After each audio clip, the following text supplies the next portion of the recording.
إن الحمد لله نحمده ونستعينه من يهده الله فلا مضل له ومن يضلله فلا هادي له وأشهد أن لا إله إلا الله وحده لا شريك له وأشهد أن محمدا عبده ورسوله أما بعد وعليكم السلام ورحمة الله وبركاته. இலங்கை ஜமியத்துல் உலமாவின் ஃபத்வா பிரிவினரால் நோன்பு பற்றி ஒரு பதிவு வெளியிடப்பட்டுள்ளது. ஃபர்தான நோன்பை நோட்பவர் எப்பொழுது நியத்து வைக்க வேண்டும் என தலைப்பிட்டு ரமலான் மாதத்தின் நோன்பை ஒவ்வொரு நாளும் நோட்கும்போது இரவில் நியத் வைப்பது கட்டாயமாகும் என்று முதலிலே எழுதப்பட்டுள்ளது. துஹ்ஃபத்துல் முஹ்தாஜ் என்ற நூல் ஆதாரமாக எழுதப்பட்டுள்ளது. அதன் பிறகு நபி அவர்கள் கூறியதாக சுனன் நசாயிலே 2331 என்று ஆதாரம் பதிவு செய்யப்பட்டு, யார் இரவிலே நியத் வைக்கவில்லையோ அவரது நோன்பு ஏற்றுக்கொள்ளப்படுவதில்லை என்று நபியின் பெயராலும் ஒரு செய்தி எழுதப்பட்டுள்ளது. இதில் உள்ளவை சரியானதா என நபியின் காலத்து இஸ்லாத்தை போதிக்கும் எம்மிடம் இது பற்றி கேள்வி தொடுக்கப்பட்டுள்ளது. 2 விடயங்கள் இதிலே எழுதப்பட்டுள்ளன.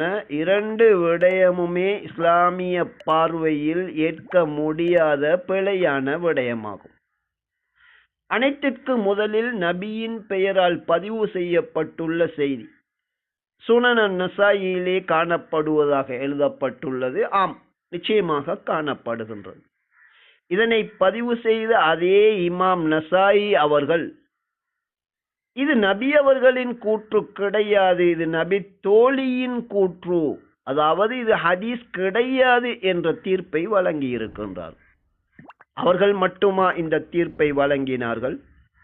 ஹதீஸ்களையின் முதன்மை அறிஞரான இமாம் புகாரி உட்பட, அவர்களது மாணவரான இமாம் திர்மிதி உட்பட இது நபி அவர்கள் கூறிய கூற்று அல்ல என்ற விடயத்தை பதிவு செய்திருக்கின்றார்கள். ஒரு சில அறிஞர்கள் இதன் உண்மை தன்மையின் ஆழத்தை ஆய்வு செய்யாமல் வெளிப்படையிலே இது ஹதீஸாக பதிவு செய்திருப்பதால் இதிலிருந்து சட்டம் எடுத்திருக்கின்றார்கள் என்பதை இமாம் இப்னு ஹஜர் அவர்களே எடுத்து காட்டுகின்றார்கள்.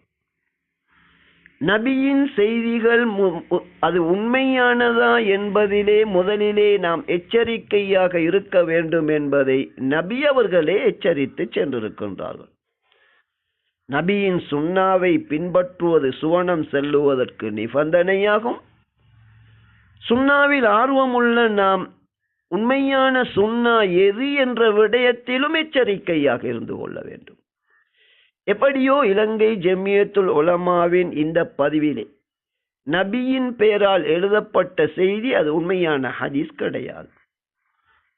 உலமாக்கள் இந்த விடயத்தில் கவனம் செலுத்தவில்லை என்றால் யார்தான் கவனம் செலுத்துவார்கள் என்பது கவலைக்குரிய விடயம்.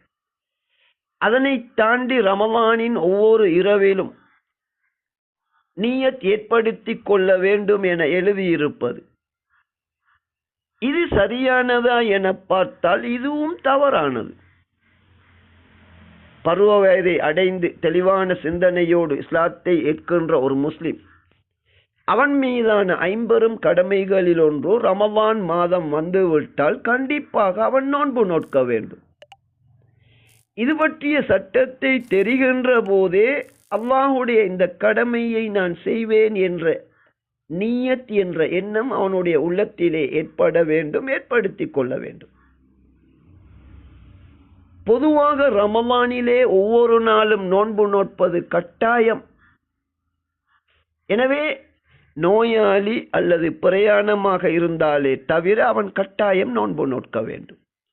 அதே நேரத்தில் நோன்பிலே ஃபஜ்ர் வருவதற்கு முன்னர் நியத்தை ஏற்படுத்துகின்றேன் என இன்னும் ஒரு படி தாண்டி ஷாஃபி மதுஹபினர் நாவினால் நியத்து கூறுகின்ற ஒரு பிதஅத்தையே செய்து கொண்டிருக்கின்றார்கள். நவைத்து சௌமகதின் அன் அதாயி ஃபர்தி ரமலான ஹாதிஹி ஸனதி லில்லாஹி தஆலா என்ற வார்த்தைகளை உருவாக்கி நியத் என்ற சொல்லின் கருத்திற்கே முரணாக நாவினால் இவர்கள் உருவாக்கிய வார்த்தைகளை கூறி தீனிலே ஒரு பிதஅத்தை புகுத்தி இருக்கின்றார்கள். இது நிச்சயமாக நரகம் செல்லக்கூடிய நரகம் செலுத்தக்கூடிய ஒரு பிதஅத்தாகும். ஒட்டு மொத்தத்தில் ரமலானின் ஒவ்வொரு இரவையிலும் விடுவதற்குள் நியத் வைக்க வேண்டும் என எழுதியிருப்பதும் தவறானது. யார் இரவையிலே நியத்தை ஏற்படுத்தி கொள்ளவில்லையோ அவருக்கு நோன்பு கிடையாது என நபி அவர்கள் கூறியதாக பதிவு செய்திருப்பதும் தவறானது. ஒட்டுமொத்த ரமலானுக்கும் ஒரு நியத்தே போதும் என்ற விடயம் இமாம் அஹ்மத் இப்னு ஹம்பல் போன்றவர்கள் கூறியிருக்கின்றார்கள். எப்படியோ அல்லாஹுக்காக ரமலானிலே நாம் நோன்பு நோட்போம் என்ற எண்ணம் உள்ளத்திலே இருக்க வேண்டும். நாவினால் அதனை கூறுவது பிதஅத்தாகும். ஒவ்வொரு இரவிலும் விடுவதற்குள் அந்த நியத்தை ஏற்படுத்த வேண்டும் என அல்லாஹ் கூறவும் இல்லை, தூதர் கூறவும் இல்லை. ஒட்டுமொத்தத்தில் இந்த பதிவில் இருக்கின்ற 2 விடயங்களுமே தவறான விடயங்கள் ஆகும்.